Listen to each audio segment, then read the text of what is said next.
Hi there, and welcome to this review of the devotionals, daily devotionals, for the 12th through to the 16th of July. And I look down here, we started the week, and we had this extraordinary thing where Joseph sits all his brothers down and then gives Benjamin 5 times as much as the others. And we were looking at that and thinking, well, that means if they had a steak, he'd have 5 steaks. He'd have 5 times as much broccoli or rice or whatever they ate. It's a pretty extraordinary thing. And it's a reminder that sometimes things happen that we can't fully understand, but God's in control. On Tuesday, we really were reminded again that the question of unconditional love is something that we need to take on board. And it's not easy, but we need to do it. We need to do it as faithful disciples of Jesus, because unconditional love makes no judgment, but awaits the outcome of a situation, of a person's life, full of mercy and grace. And that's a big challenge for us to follow. Going on to Wednesday, this was something that was really a section of Joseph's story, which again reinforces how important it is for us to watch what we say. His brothers made this rash statement that if the person who had taken Joseph's silver cup, that one, that man would die, and the rest of them would be Joseph's slaves.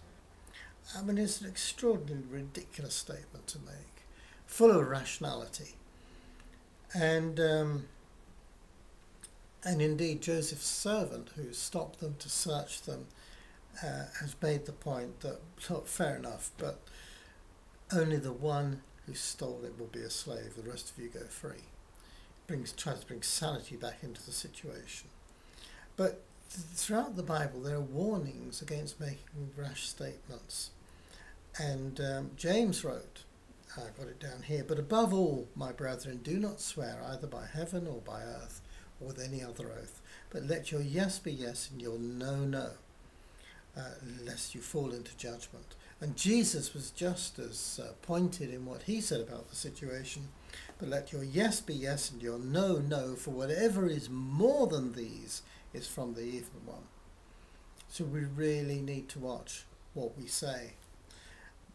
And this came through in a different way on Thursday, when we actually saw that Joseph himself, and his brothers, in this interaction over this whole question of this, the stealing the cup, who stole it, was it stolen, how did it get there?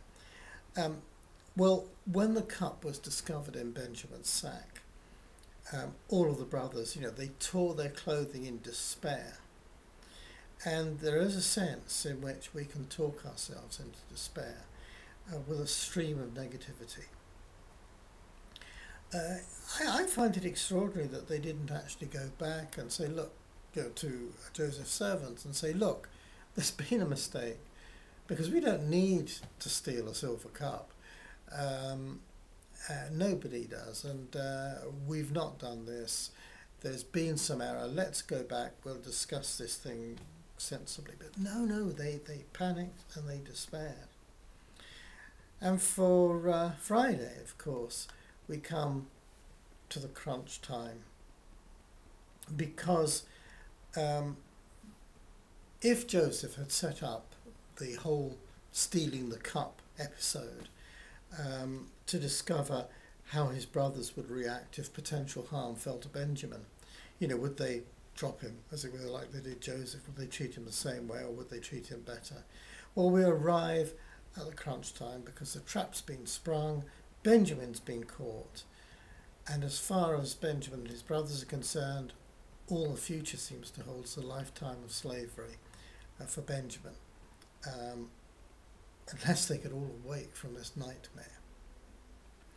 Now, many of us get caught in situations which really could cause us to despair if we felt like it.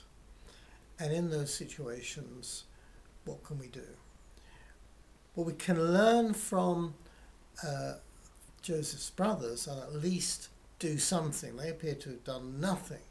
And certainly what they didn't do was to take the advice, which I know they wouldn't have been able to read, but I mean, nonetheless, it was out there in the world. What happens when we really have a problem? Well, as Peter said, give all your worries and cares to God, for he cares about what happens to you. And if we're desperate, then we need to call out to Jesus. And as simple as that sounds, that is the only answer. God bless you, have a great weekend, and I look forward to seeing you again next week.